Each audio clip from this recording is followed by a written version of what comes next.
You're listening to the Orisha Wisdom Podcast, episode 66.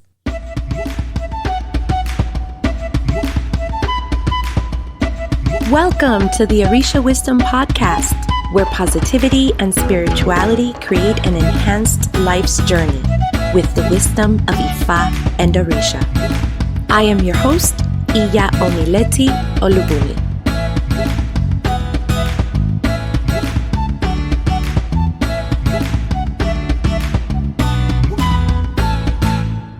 Welcome to the Orisha Wisdom Podcast. I am Omileti Olubunmi. Thank you for spending some of your time with me to talk about all things Orisha, spirituality, and growth. So, turn up the volume in your car, put on your earbuds.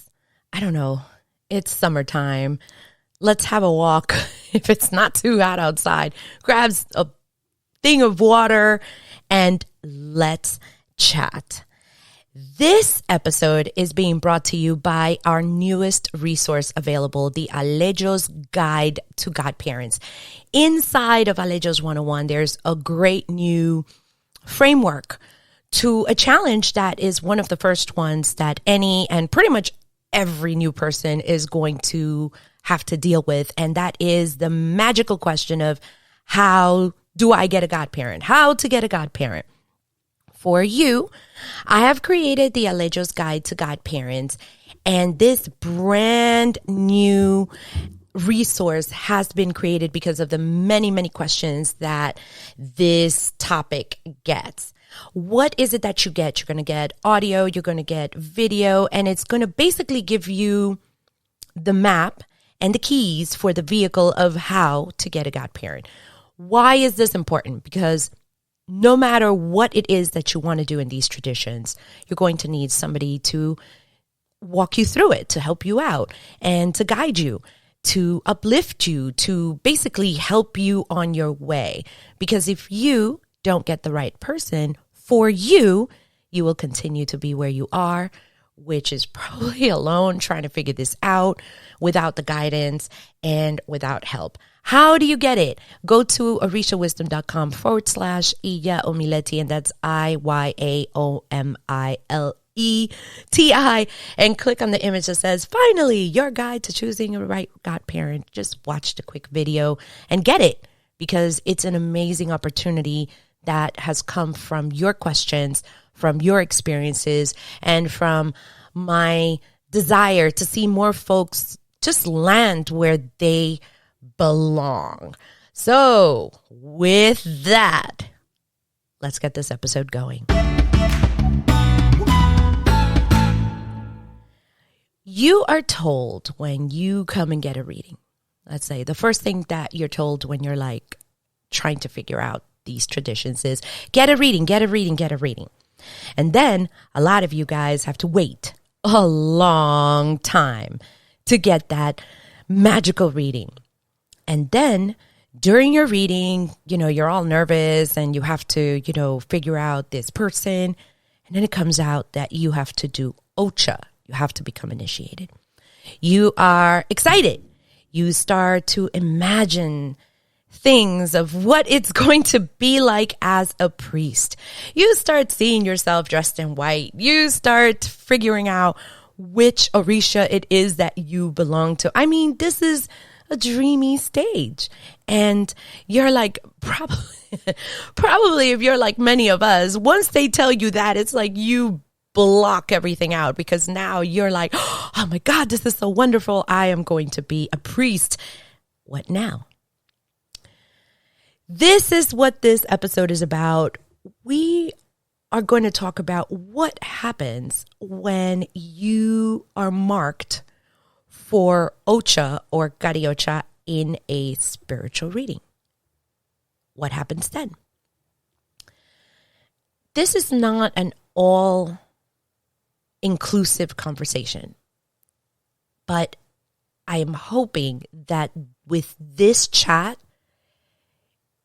it will be the beginning of a conversation. And we can absolutely expand on it in future episodes. If you're interested, of course, share your comments and let me know. And I will delve a little further. But I think right now, it's important for us to just have a couple of key ideas. When you get started and they give you a reading, let's say it's your first reading, and they tell you, oh, you have to make Ocha. Usually they give you a list of things that you have to do. Some things are ebos, like sacrifices that must be done. It could be, bring in honey, bring in this to the Orisha, or this Orisha needs to be fed. All of that stuff, I think that's always okay.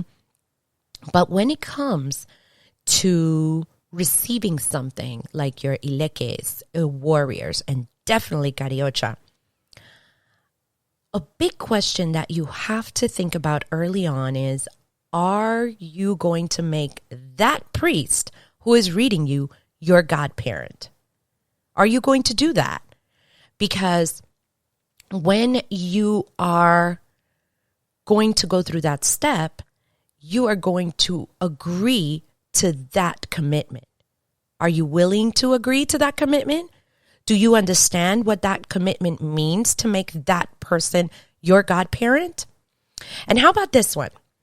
Forget about elekes and other things. We're not even going to talk about that. Just for this conversation, we're going to talk about Ocha, which is to become initiated as an Orisha priest. So I will use the terms Ocha and Ocha the same way because they're the same thing. How have you, okay, before I start with that question, are you willing to save for Ocha? Have you saved anything for anything spiritual? Do you realize that in order to get initiated, I'm just going to throw out a random number to you. We're talking at the cheapest that I've heard, 9,000. And that is dirt cheap. That means you're not going to get bells and whistles of your ceremony. That is dirt cheap. If you want something that is decent, we're talking $12,000 and up. And that is just for that portion. Are you willing to save that? Do you have that? I mean, if you do, great. But do you have that? And let's talk about this a little bit further. So we have talked about just a question, is that person going to be your godparent? And this is why that resource that we have, the guide to choosing your godparent, is going to be important because there's a lot of important questions that a lot of new people have no idea about. They just get a reading that this is going to be helpful for them and they jump right in because, you want to do the right thing. I get it. I mean, doesn't everybody just want to do the best thing for them? I absolutely get it. I want to give you a few examples of the importance of this knowledge, and what's even more important is what you're going to do with it. One thing I have to mention to you is one reading is not enough. Some folks I have known, I have met them, that they get one reading with that priest and they're making Ocha 6 months later. And what I have come to find is that one reading is usually not enough. I'm not saying that this is not going to work out for everybody. I do happen to know two individuals.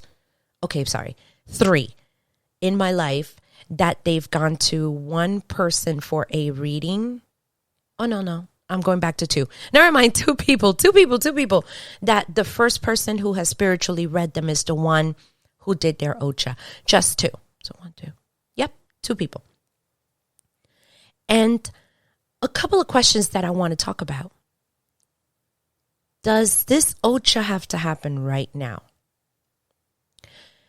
This question will be very interesting, and we're going to kind of jump back between these questions because unless you have a lot of money to burn and you're okay with absolutely 100% and you're truly knowledgeable on the responsibilities and everything that you know that you need to know, then go ahead, go for it. But a question that I would love for you to ask, let's say you go for that reading. You've been waiting for a long time and you've been listening. You've listened to all of the podcast episodes. You have just basically dove into all kinds of videos, information, books. You finally land that reading. You got somebody to read you. You're so excited. And then you're marked for Ocha. There's a question I would love for you to ask. Do you have to make Ocha right now, or can it wait for later? And a lot of people, I know that in my first reading, I didn't really ask any questions until later when I figured out that you could ask questions. Oh, poor Babalao. Oh my God. Poor guy. But you can ask questions. There's going to be a time to ask questions. This would be a good question. Do I have to make Ocha right now? Or am I going to die if I don't do it? Or can I wait till later? You might be marked, which is okay. It's good for you to know. But it has to be your decision. You could be marked for different things, but you have to make the decision of what you're going to do with that. There's a lot of responsibility that goes into being a priest. There's a lot of things you might not like. This is speaking from experience. There's a lot of things that I don't like at all. I could really go into that. But those are my responsibilities. And I have to do that because that is what I chose to do. And I knew that that was what I was committing to from the beginning. So there's a lot of responsibility. You still have to be sure. Not just sure, but like 125% sure. Most importantly, there's a lot of things in combination that are going to be important for you. You have to be aware of the cost. I'm not saying don't do it because of the money. I'm saying please be aware. I've known people who have gotten initiated and they didn't realize that there was a particular cost after they got initiated, that there was a cost 3 months later. And they were frantic that they didn't get certain things done, which are supposed to be done. Be aware of the cost that it is going to cost you. And I do highly suggest, especially if you're going into Lukumi, that you do not find out who your head Orisha is until you are ready to commit to that commitment. Oh God, I know it's the same word, but until you're sure that you're going to go through with Ocha, it is seen as disrespectful within that tradition to just find out if you're a child of Oshun, just to say, hey, I'm a child of Oshun, but you're not going to do anything with it. In that tradition, it is seen as disrespectful to not know who your crowning Orisha is. And if you're really excited and you want an Orisha, I'll give it to you. You're definitely a child of Obatala until you get marked, until your head is marked. And that's okay. Absolutely okay. And what is your commitment to what you're willing to change? Without divulging the secrets of the tradition, when people come into the priesthood, are you willing to change? Or if you're a jerk, are you going to stay being a jerk? Or you're just going to say, I'm going to behave for the year and 7 days that I'm dressed in white, and then I'm going back to being a jerk? Are you really willing to change? Because you are committing to becoming a priest of these traditions. There has to be inner change that you are willing to do. Are you willing to do that?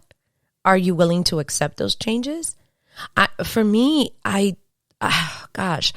it's difficult because in the beginning I was willing to do whatever. And then when they tell you, well, you got to change this man, it stings and it hurts. And you're like, I don't want to change that.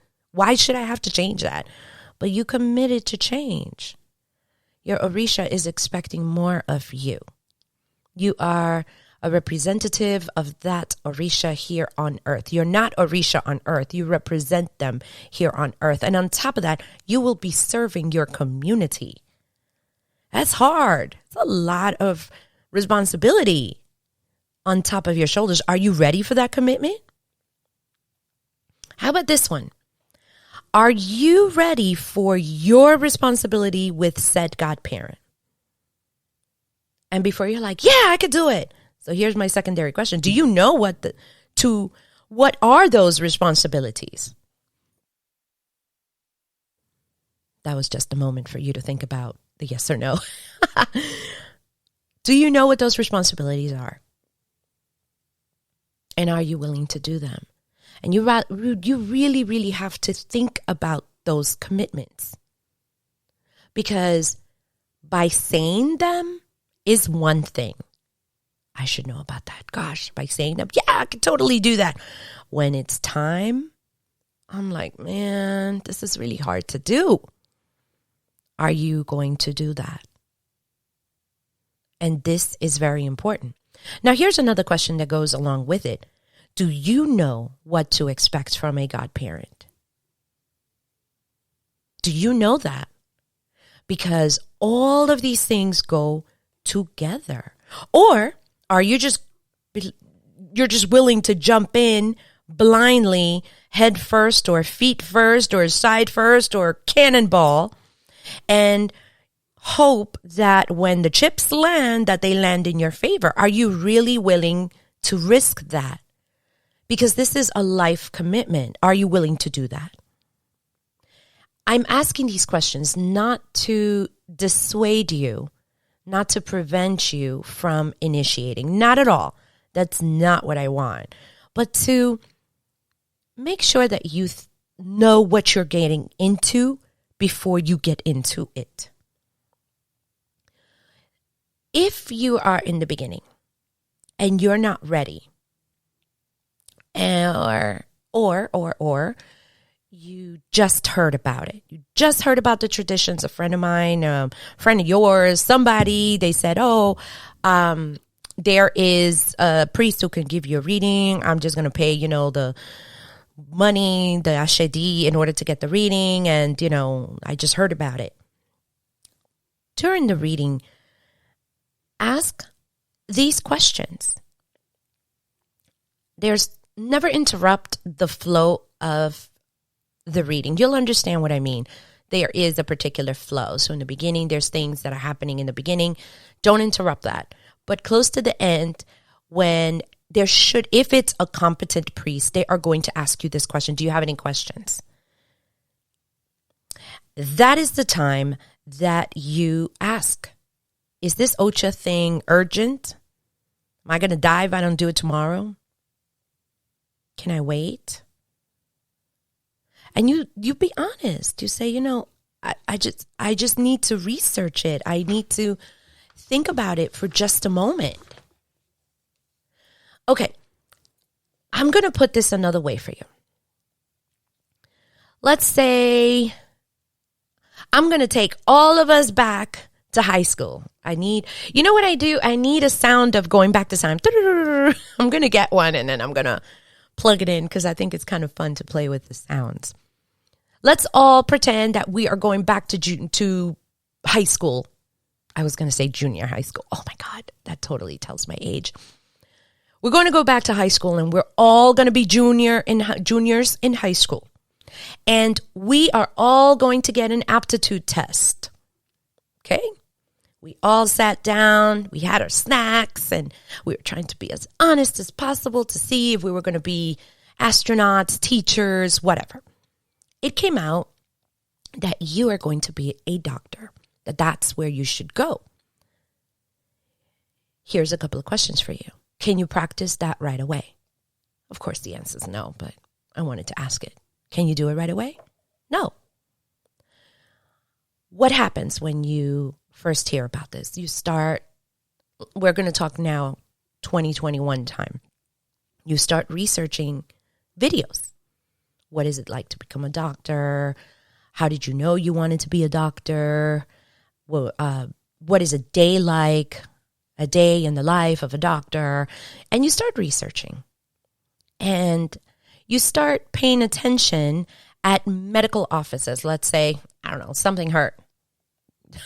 I don't know, something happened. You're at the doctor's office and you start noticing certain things. You start noticing the office, the bedside manner of the nurses, of the doctor. Did you like it? Was it clean? What was it? What did they do in the beginning, middle, end? How did you feel?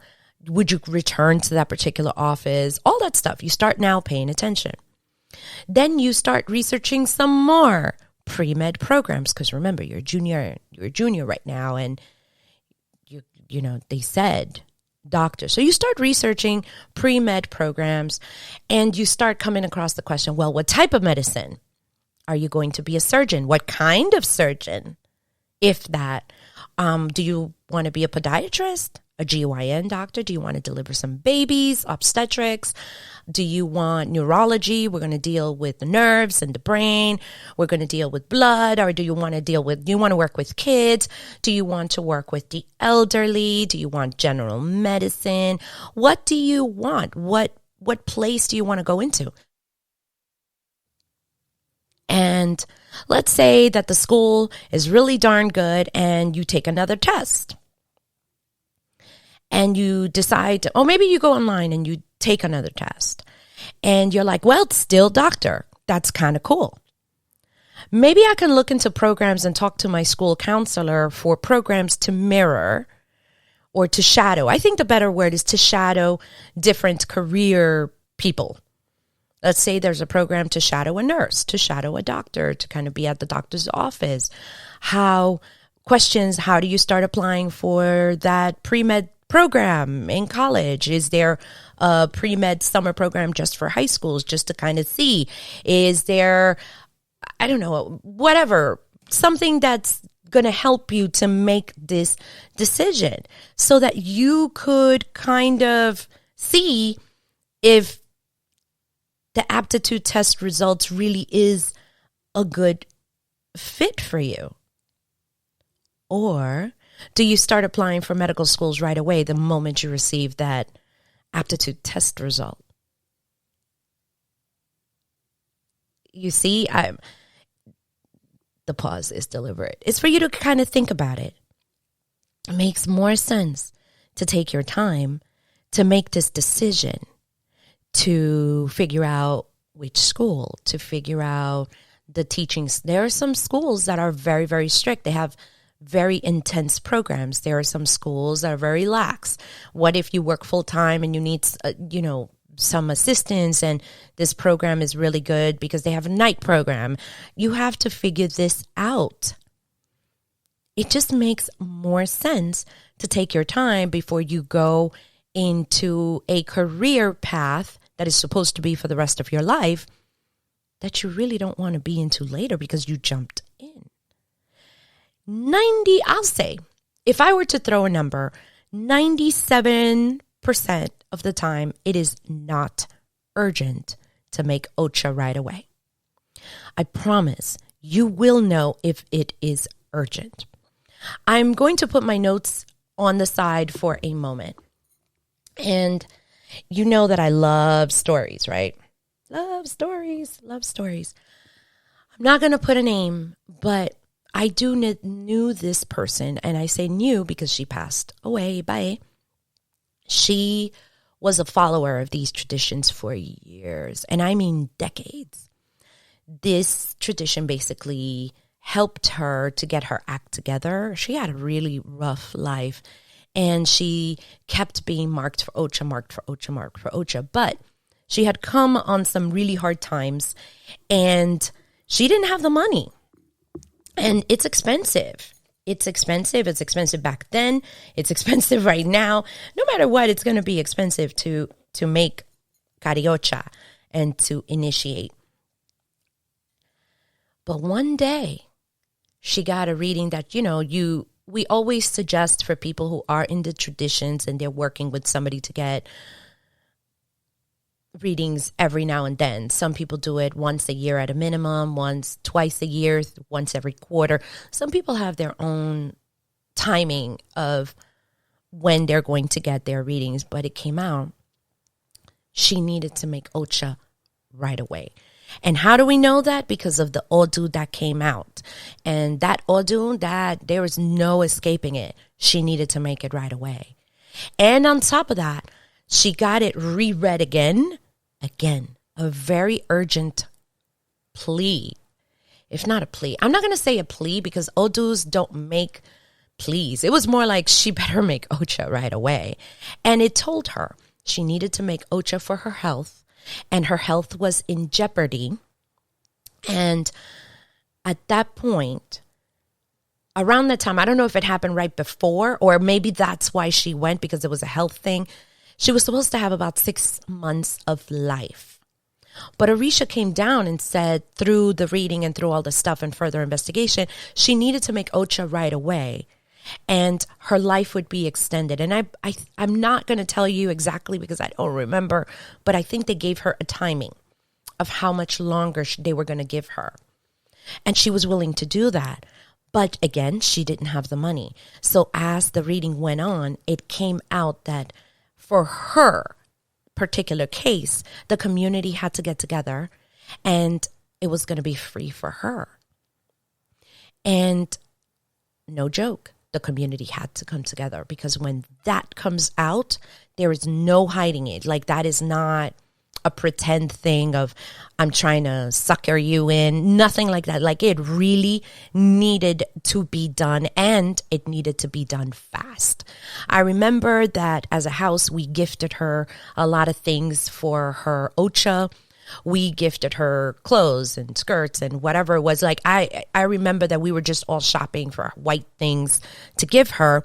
And the animals, everything was donated for her because she didn't have the money for it. Her Ocha was made. I don't remember. This was many years ago, but her Ocha was made, I think, within 2 months. I mean, it was fast, like really fast. And I remember that I could not attend because I think I was pregnant. I don't know what happened, but I could not attend her Ocha, but I know that other people from our house were able to attend, and it was beautiful. Or maybe I did. I don't remember. Oh my goodness. I don't remember. But I think that we attended part of it, but I had a little one and I couldn't stay. Either which way, the point was that the community had to come together because it was that urgent for her. Like, seriously, it was that urgent for her to make Ocha. And when she made Ocha, it seems that things clicked for her. She didn't have a good, stable living situation. Orisha fixed it up for her. She got herself into a beautiful place, and which was all her own. It's an apartment, but still, it's a place that was her own place. She wasn't having to be somebody's roommate or somebody's, pity case. Like, she really was able to get herself together, and Orisha was able to give her, I think it was 3+ years. And she had a medical situation going, and the doctors did not know, like, what happened because they had given her 6 months. And people don't realize the power of Orisha. And she was able to last way more than the 6 months that medical science had given her. So when I say, is it urgent? That's the kind of urgent that I'm talking about. And you'll know if it is that urgent because, man, they will move heaven and earth for you to make Ocha.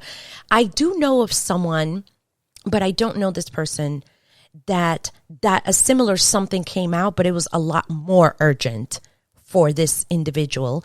And the way that it happened from the story that I'm told is that she could not leave that house until she crowned. So she came in for a reading and left a priestess. That's that kind of urgent. Like, everybody, she wasn't allowed to leave. She had to call her job. She had to figure it out, but she was there for a little over a week. That Ocha was made like stat. That's the kind of urgency that can happen if you need to make urgent Ochas. Like, there won't be a mistake. So when this comes out, let's say that you get a reading and, you have to make Ocha. Okay, then ask a couple of questions. Is this urgent? Do I have to do this right now? And why? Because if it is urgent, you will know the why. If it is not urgent, they will tell you. If it is a good priest, they'll tell you. I was told right away, and not in the very beginning, that I had to crown. So in the beginning, I was just told, you're destined to be here. I wasn't told that I had to initiate. That came out so much later. It wasn't told to me right away. And if they say, well, it's really not that urgent, just take your time. Or if they don't say much of anything, just say the truth. I'm not sure. Can I take my time to research this? I want to make sure that I'm sure, sure of that I'm sure. And if that priest is like, no, you need to make Ocha, just, start saving for it right now because you need to do it. If they insist on actually anything, getting elekas, getting warriors, doing Ocha, ask this magical question. Can I do a bowl in the meantime while I think about it? It's more like, okay, I understand, let's say Alegba, right? Let's say Alegba said, Alegba says that you need to make Ocha because it came out in this Odun, but you're not ready. You just found out about these traditions like 2 months ago or 6 months ago or 3 years ago. It doesn't matter. You're just not ready. Can I make a bowl in the meantime? And if they are a good priest, they will have to cast for that and ask the oracle, can an abo be given right now? This person's not ready. Because that is so common. And I think that's more than being wise. It's being safe for you. It's also being safe for that person. Because that person may be the one reading you, but that might not be your godparent for the time. And this is why this is important for you to ask those questions and know that you can ask those questions. Also, if you feel freaked out that you can't ask a question as a ding, ding, ding red flag, that person is not a good fit to be a godparent because you should never feel afraid to ask a question. Just a tidbit. What I want to instill in this podcast episode is for you not to rush in, especially if you do not have to. If you do not have to, don't do it. Because I just want you to be safe and to have a great time in these traditions versus the mistake that a lot of people have when they start in the traditions is that they rush in so fast and then they have a down and out with that godparent and you're like, well, why did this happen? It's because you rushed in. You rushed in and then you're like, dang it, what do I do now? I'm stuck here. And a lot of the bad stories that we get is because folks rush in.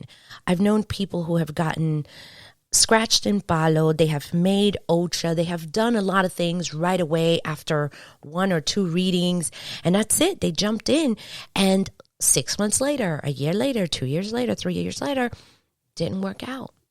And then we get a lot of bad stories.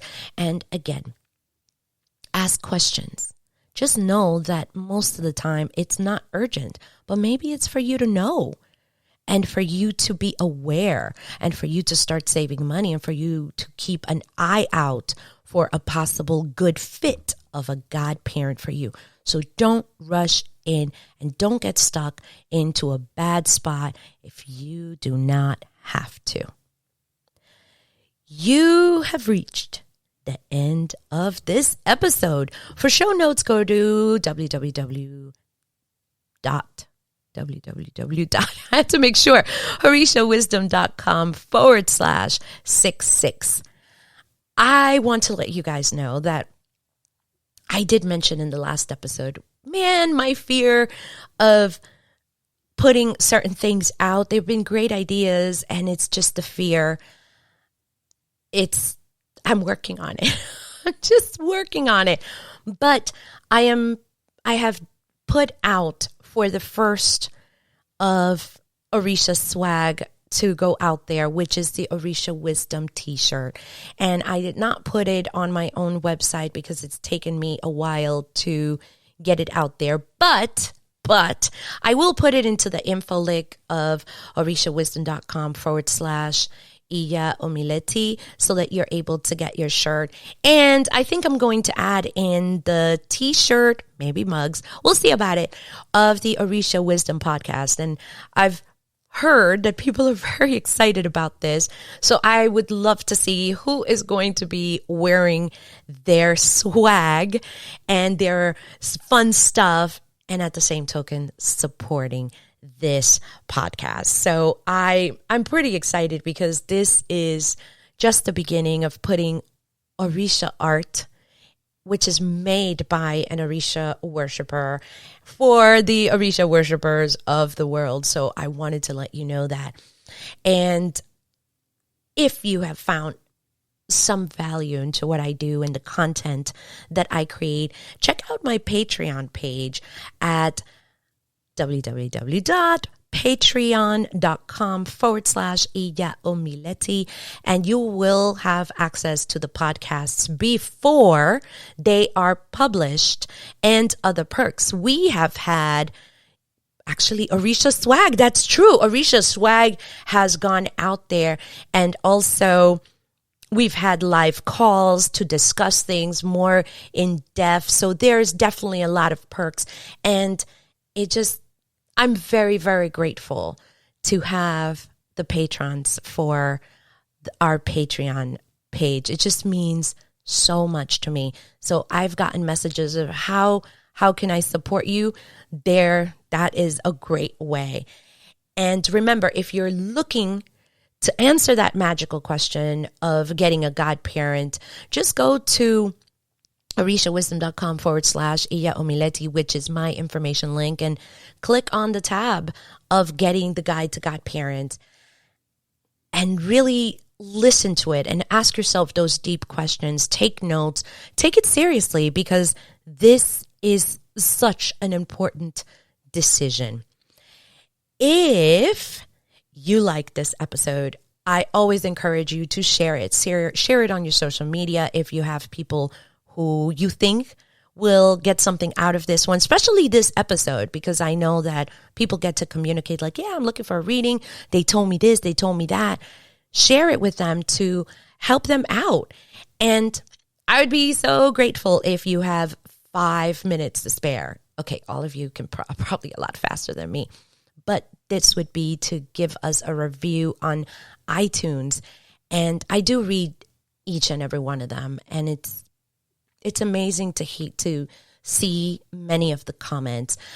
And if you're on YouTube, because this episode also goes on YouTube, subscribe and click on the little bell icon so that you'll be notified as soon as an episode goes live. Stay tuned for the next episode. On the next episode, I'm going to discuss something that I've had to push up the line. I was going to go to Ask a Priest episodes, but I'm going to push this up the line because we're still in summer, and we're going to talk about attire. I'm going to leave it at that. We're going to talk about attire because it's so important, especially when we are dealing with the summer months. So I can't wait. Until next time, may the elevated ancestors and all Orisha bless you immensely. Odabo. Thank you for listening to the Orisha Wisdom Podcast. Be sure to check out the show notes at orishawisdom.com/podcast. Can't get enough of Orisha Wisdom? Check us out at orishawisdom.com and subscribe to our community. Remember, the wisdom of Ifa and Orisha is all around us. Be blessed, and until next time.